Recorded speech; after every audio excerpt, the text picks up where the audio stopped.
On my quest to find an opening that anyone can play to dominate, I crafted a guiding tier list that you can use to absolutely crush everybody. I thought it was a stupid question to even ask, but I found a surprisingly clear answer. There is one glorious gambit that was mentioned by Grandmaster Hikaru Nakamura and Levy. It's also the opening that AlphaZero, one of the strongest chess computers of all time, is playing. If you want to achieve a position that is stronger than Arnold Schwarzenegger's massive arms, wearing full diamond armor and a diamond sword enchanted with sharpness 3, you should try the Evans Gambit. There's only one problem with this opening. Before I explain the issue, let me explain why you should play it anyway. You start the game with e4, knight f3 attacking the pawn, they defend it and you play bishop to c4. They develop their bishop too and you sacrifice your pawn. Oh no. The best and most common moves for black are bishop takes. You attack the bishop and they retreat. Now you attack the center, ready to castle and having a crushing space advantage that will slowly turn into a devastating difficulty for your opponent. However, there is one problem. Don't get me wrong, you should definitely study this opening. Hikaru Levy and AlphaZero cannot be wrong all at the same time. It's an S-tier opening for sure. But this opening requires black to play these specific moves. So we need a backup plan. They're quite common moves and you might see them a lot, but every other game they might play something else. We open the game with e4, hoping that we can pull off the Evans Gambit. What if they didn't respond with e5? Another common move is e6. The first thing you do is hit the subscribe button. After that you play the French Defense Advanced variation. Hikaru played this opening until he reached 2300. Take over the center and the most common move for black is d5. Now you push your e-pawn, again leaving you with a space advantage allowing you to develop your pieces well.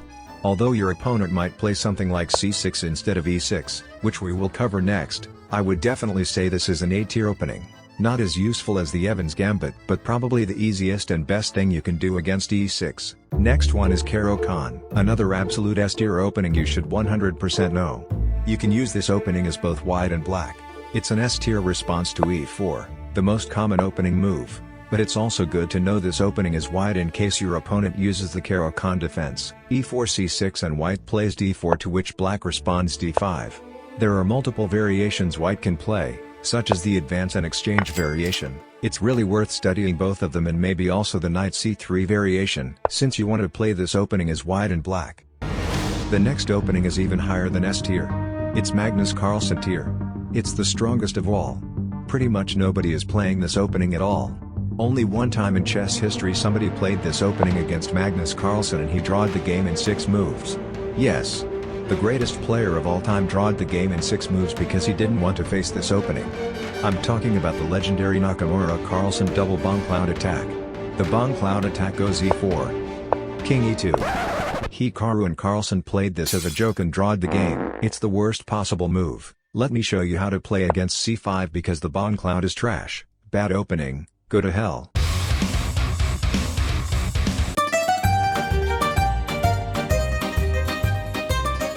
e4 and they play c5, the Sicilian defense. As white you kind of want to learn the knight f3 variation so you know how to play against it. But if you're black, just play the Caro-Kann against e4 instead. The Sicilian is cool but not that common. The next opening is more likely to happen. This one is A tier, just vaguely learn the main line. If they play d5, you take and they take with the queen. You scare off the queen. It's called the Scandinavian. If black plays d5 just remember these moves and continue with logical save moves that look good.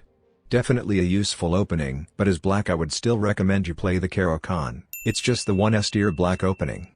Now which one should you actually play as white and black? As white, you open the game with e4 and try to pull off the Evans Gambit. Not again, Dios mío. Why always a sacrifice pawn? If they play e6, you play the French advance.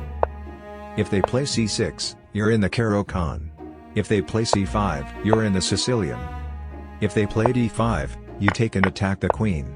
If they play anything else, they're probably an idiot anyway and you can beat them with sheer brain power. As black, you play Caro-Kann against e4 and the King's Indian defense against anything else. The King's Indian is basically the easiest way to have a solid response to almost everything white can do. Our final question. What if they play e5, but the Evans Gambit is not possible? This is the last infinity stone we need to genuinely master the opening. I'll show you what to do. Obviously you cannot learn every single opening, there are hundreds. Also by the way don't learn all these openings at once. Just pick one that you like and then keep learning the other ones at your own speed. If you go for the glorious and greatest of all Evans Gambit but they play something else, don't worry, they can't really stop you if you know your moves. Just watch this in-depth guide right now that explains everything you need to know in a very simple manner and subscribe.